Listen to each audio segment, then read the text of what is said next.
Choix 98.1. Choix Radio X.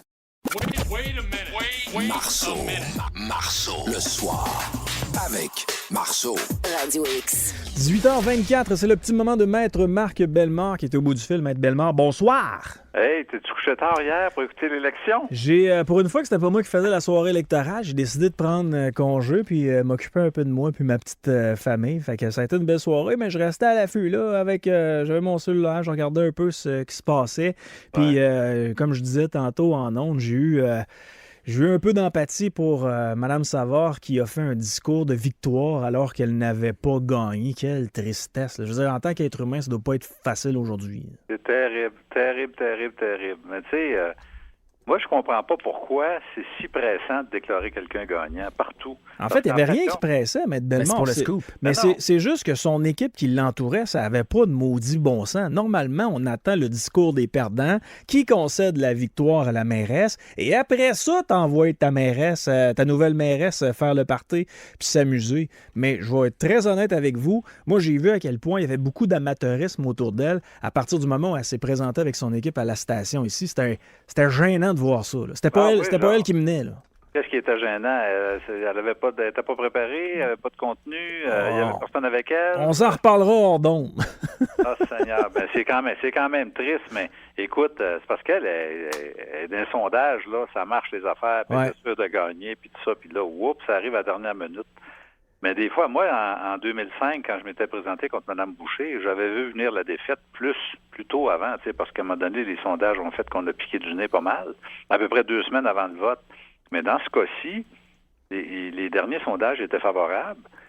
Mais c'est Léger qui a eu raison. Là. Léger a scoré ça à coche, hein, avec tous les résultats. Là, Léger Marketing, là, c'était parfait au niveau des sondages. Alors, pour une fois, c'est le diffuseur qui s'est trompé et non pas le sondeur, parce que tu le sais, hein, il y a eu des élections où les sondages étaient complètement dans le champ. Oui.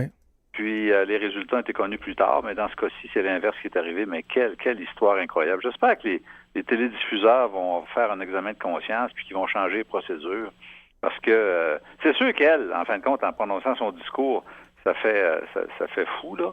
Mais en même temps, elle était sûre de gagner. Puis l'avance était quand même confortable. Mais je ne sais pas ce qui s'est produit. Ça faudrait regarder un peu au niveau des districts comment ça s'est réparti. Parce que c'est sûr que Marchand a eu un très haut taux de satisfaction, un très haut taux d'appui dans les dernières boîtes. Alors ça aussi, c'est quand même surprenant parce qu'il y a certainement eu un score, quasiment 90% des votes dans certaines boîtes de scrutin. Moi, Maître Bellemare, comme je l'ai dit, je voulais que vous présentiez à la Mairie de Québec, mais vous n'avez pas voulu.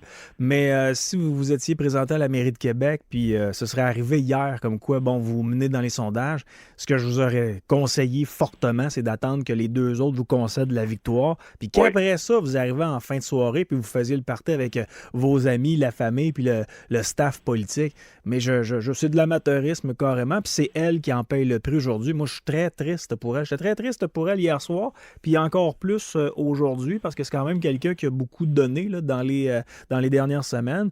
Puis, tu sais, de perdre, c'est une chose, mais de perdre de cette façon-là, ça doit être atroce. Puis j'ai eu une autre pensée, Maître Bellemare. Ah oui, une autre. T'attendras pas des pensées. Montréal, es-tu masochiste? Montréal, es-tu masochiste?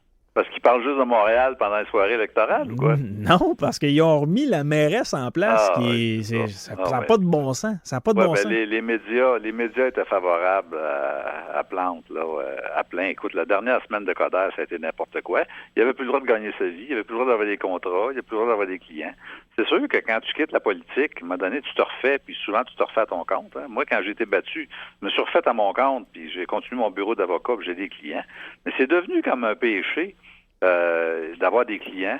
Avoir de l'argent, il faut montrer les impôts, le rapport d'impôts, combien tu gagnes, puis si tu gagnes trop cher, je vote pas pour toi, tu es un écœurant. Ça fait de l'argent, c'est pas normal. Je suis rendu... écoute, ils font tout pour que des gens qui ont connu une certaine prospérité dans le secteur privé se présentent pas. Il y a des dirigeants d'entreprise, Maître Bellemare, là, qui viennent avec leur deuxième voiture plutôt que de venir avec leur voiture par peur de se faire juger par leurs employés puis les autres locataires de la business. Là.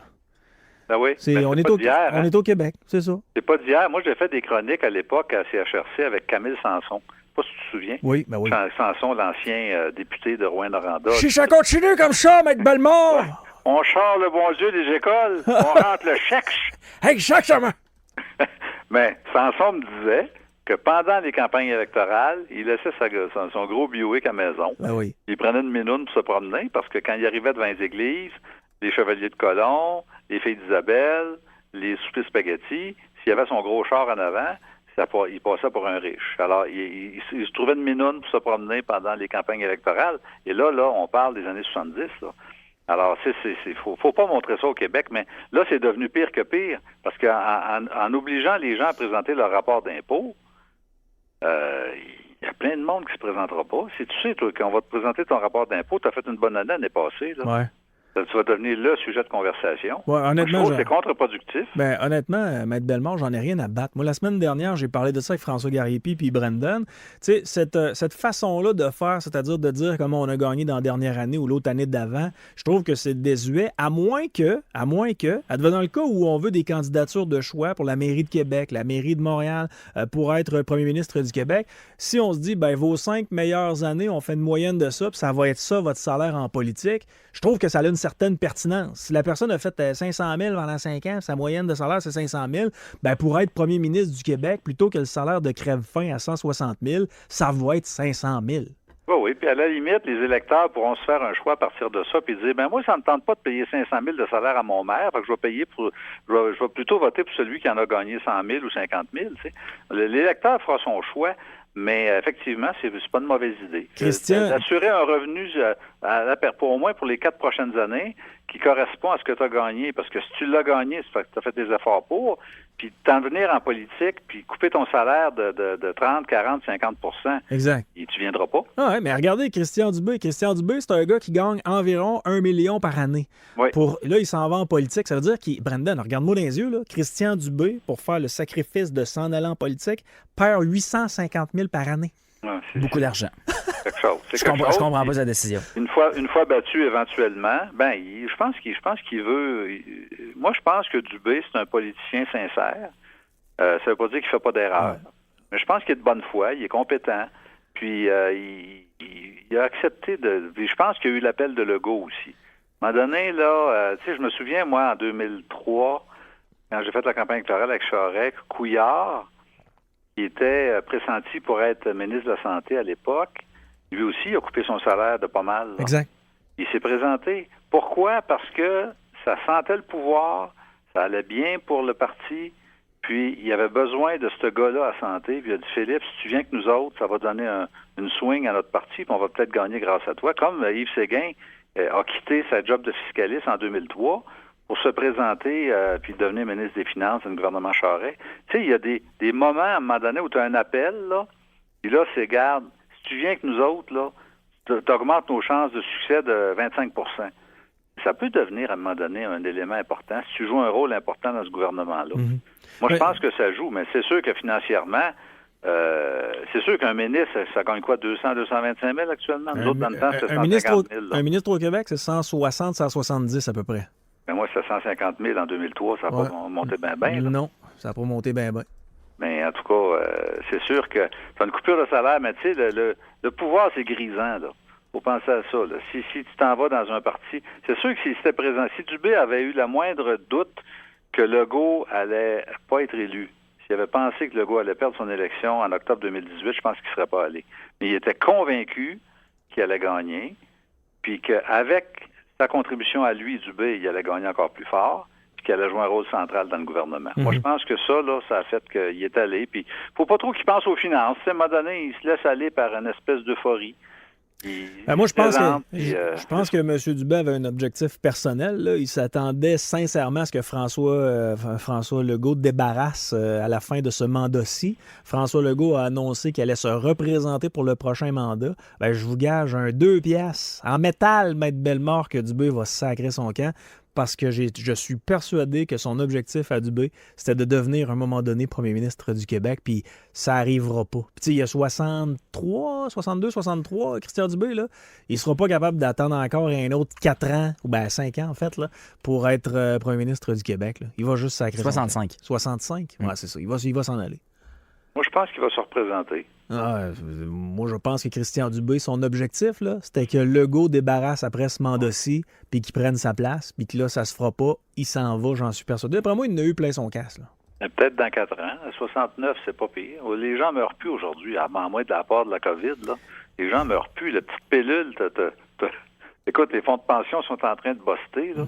Les gens meurent plus. Mais Maître Bellemare, être indépendant de fortune, là, c'est un beau privilège. Hein?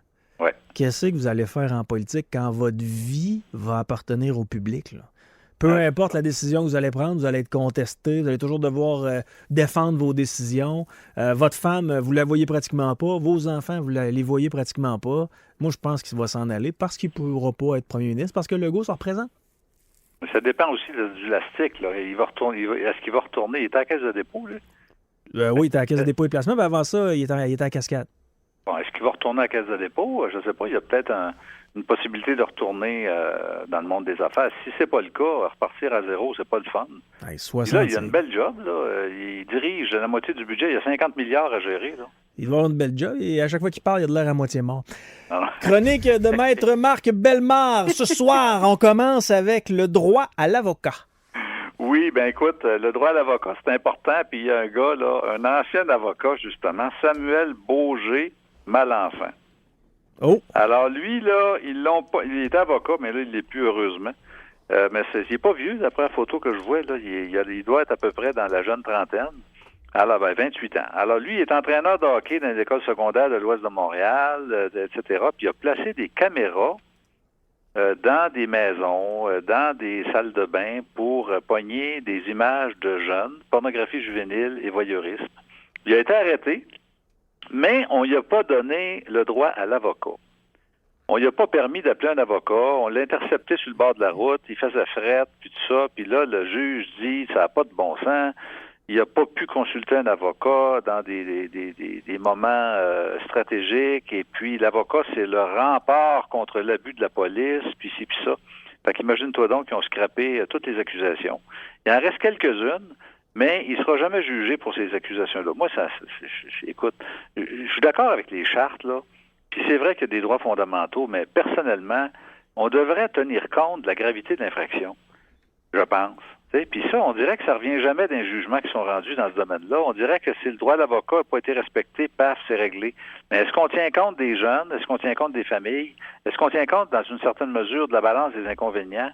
Non. On tient compte uniquement du fait que le droit à l'avocat n'a pas été respecté de façon scrupuleuse. Puis finalement, on verra jamais le résultat de ces démarches-là. L'appareil était placé dans les salles de bain, dans les toilettes, un peu partout, et vis-à-vis les parties génitales des enfants. Alors, je pensais à toi quand je lisais ça, quand tu disais, ben moi, si Mike Ward parlait contre mes enfants, là, il ferait pas chaud. Mais c'est un peu comme ça. Imagine-toi tes parents d'un enfant comme ça, là, qui a été vu, là, il y a des images qui ont circulé, on ne sait pas jusqu'où.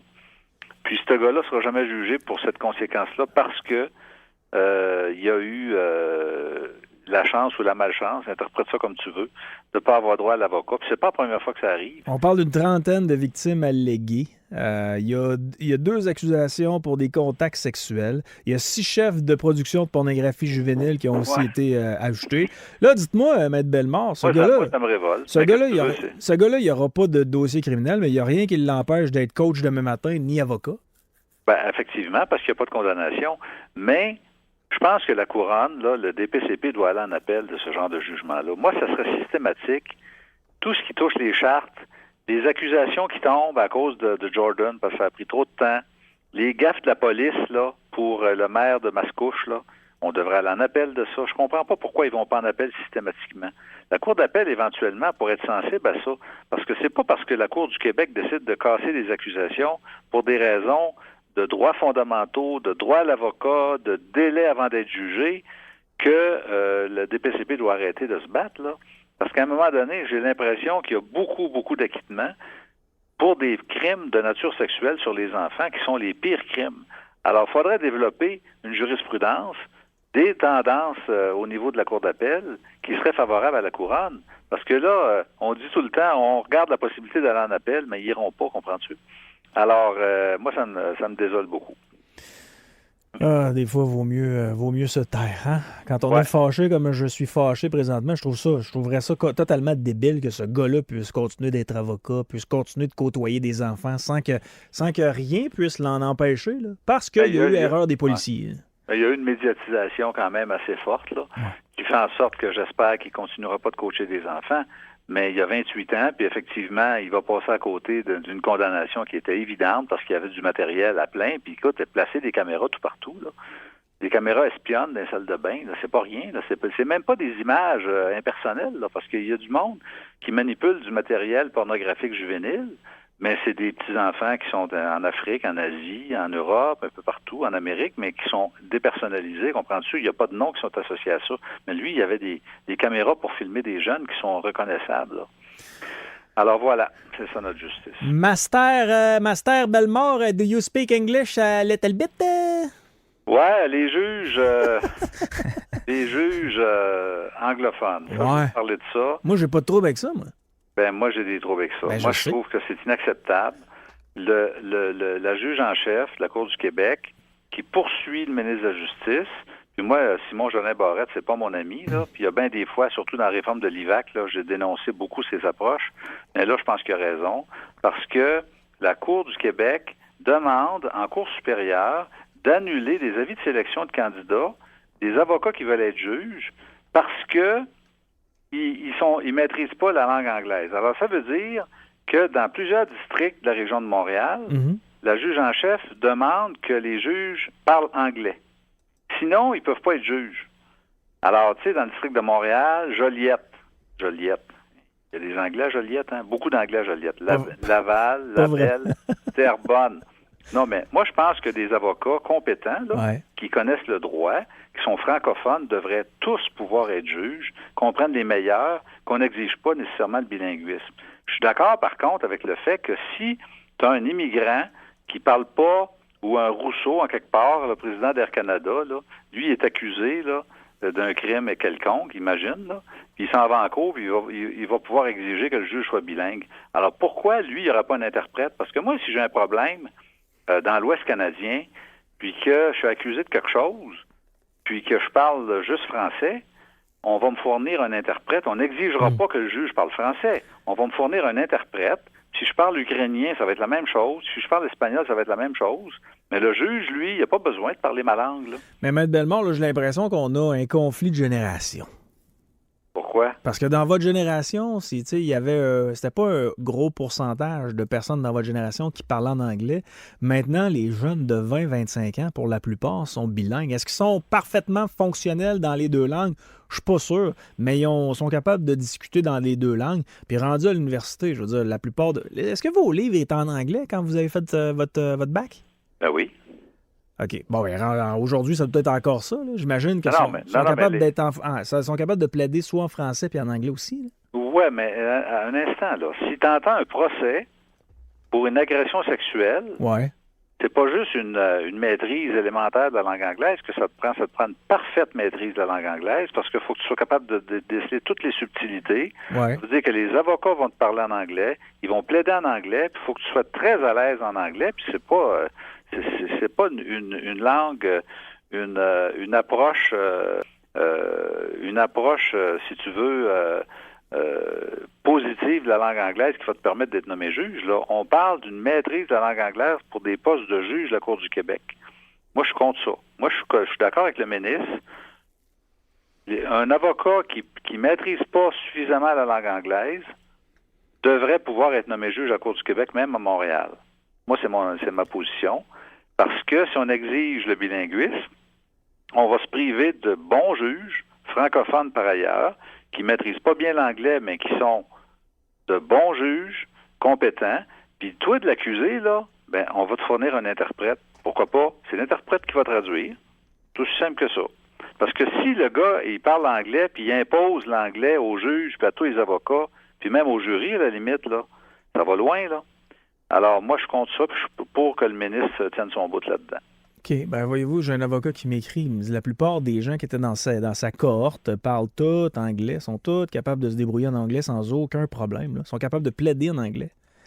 Ben, pas nécessairement. Ça semble être un avocat de Montréal. Moi, j'ai étudié à l'Université de Montréal, là. Ouais. On était 400 étudiants en première année, là. Puis il y en avait à peu près, d'ailleurs, l'ancien président d'Air Canada était dans ma classe. pas Rousseau, mais l'autre avant. Une petite droite qui vient de passer. Oui, c'est ça. Puis lui, il a décidé de faire son droit en français parce qu'il voulait apprivoiser le droit civil. Ouais. Mais je suis pas d'accord avec le fait que tout le monde parle anglais, là. Mais c'est parce Même que dans mon temps, même aujourd'hui. C'est de là ce que je vous dis que c'est un conflit de génération parce que nous, je sais pas si Brandon a la même impression que moi. Moi, j'ai l'impression qu'il y a pas mal plus de monde qui parle en anglais maintenant. Je pense que oui. Puis on écoute plus la télé en anglais, toutes ces choses-là. Fait que oui, effectivement. Vos livres sont en anglais, on écoute la télé en anglais. Je sais pas, là. J'ai l'impression qu'on se casse la tête sur un problème qui n'existe pas, en fait, là. Non, mais la question, c'est de savoir si on impose une maîtrise parfaite de la langue anglaise pour occuper un poste de juge dans certains districts judiciaires au Québec. Et moi, je suis contre ça. Qu'on fournisse des interprètes, oui, mais qu'on exige la maîtrise de l'anglais assez pour diriger des procès, je suis contre ça. Maître Bellemare, vous m'aviez dit, Yann, je peux te parler jusqu'à 18h45, je respecte ma parole, je vous souhaite de passer une excellente soirée. Pour des dossiers de CNESST, des dossiers de SAC, des dossiers d'IVAC, on peut communiquer avec vous à partir de bellemaravocat.ca. bellemaravocat.ca, anytime. Thank you very much. Bilingue. Salut! Salut! Bonne soirée. 18h45. Ouais, tu vois, il y a un avocat de Montréal qui m'écrit, Diane, tu peux pas, tous les gars et les filles qui étaient dans ma cohorte parlent anglais, ils se débrouillent très, très bien en anglais. Il y a une différence entre parler anglais et l'avoir appris en écoutant la télé, en écoutant des séries, écoutant des chansons, peu importe, et le maîtriser parfaitement pour faire ton métier. C'est deux choses différentes. Mais si tu es en droit, puis tu es à Montréal, puis tu sors un peu moindrement, là. Oui. D'après moi, toutes les nuances en anglais, tu comprends. Là. J'imagine, oui, effectivement. Les gens à Québec veulent pas entendre ça, mais vraiment pas. Là. Mais en anglais, le monde du droit à Montréal, là, c'est ça. Là. Oui, puis il doit y avoir des termes qui se ressemblent, je veux dire. Mais, tu sais, Maître Bellemare dit il y a des nuances. Il a entièrement raison. Oui. Il y a des nuances. Est-ce que... Écoute, c'est-tu un manque d'intérêt? Tu sais, je sais pas. Moi, un juge qui me dit, moi, là, je veux rien savoir de l'anglais, puis je veux avoir le droit d'être juge quand même. Ouais. C'est-tu vraiment le genre de juge que tu veux? Qui est fermé à ça? Qui est fermé, oui, c'est ce que j'allais dire. Ben non, mais de toute façon, je pense pas que quelqu'un peut être fermé à ça. À pas apprendre l'anglais. Je veux dire, Ben, ça doit être ça, parce que là, ils sont en train de se débattre là-dedans en disant, ben voyons donc, un avocat uniquement francophone qui parle pas anglais devrait avoir le droit d'être juge. Ben, techniquement, oui, c'est logique. Ben oui, si quelqu'un juste anglophone a le droit d'être président d'Air Canada, pourquoi pas? Mais de rehausser les standards, c'est-tu si négatif que ça? Non, je pense pas. Puis je pense que bien se débrouiller dans les deux langues, c'est un beau standard que tu peux avoir, là. Ben oui, ça rajoute des cordes à ton arc, là. Exact. Mais tu vois, Maître Bellemare dit non, moi, je suis pas pour ça, je suis pas pour ça. Ben, que ça soit une obligation, non, mais que ça soit un plus, oui. Mais j'ai l'impression qu'il y a un conflit de génération. Ouais. Ouais, ben ouais, je comprends. C'est peut-être plus une tâche pour les gens un petit peu plus vieux, puis pour les gens plus jeunes, c'est juste un... Ça vient avec. Ça vient avec, exact. Ça vient avec, on va se le dire, la qualité de notre français a diminué aussi, là. Ah, énormément. Ben, regarde, je sais pas, on travaille ensemble depuis quand? Écoute-moi parler, tu vas voir. Ouais, tu vas voir, par exemple, Brandon, quand tu vas avoir un enfant, oui. Ce que je te souhaite, là, c'est le plus beau moment de ta vie. Là. Merci. Je me souhaite aussi. Quand tu vas voir ton enfant de 5 ans à côté d'un enfant français, là, ça va être gênant. Français de France, là, tu vas voir à quel point ils ont un vocabulaire pas mal plus développé que le nôtre. Là. Nous autres, le même mot veut dire 48 affaires. Oui. Non, ben, ils parlent très bien. Eux autres, ils ont 48 mots pour dire la même affaire. Mais ils parlent tellement bien que ça a l'air prétentieux. Mais ils parlent très bien le français, je dois leur donner. Là. Exact. Ouais. Rehaussons les standards. 18-48, on vient. Marceau, le soir. You know what that sound is? Radio X.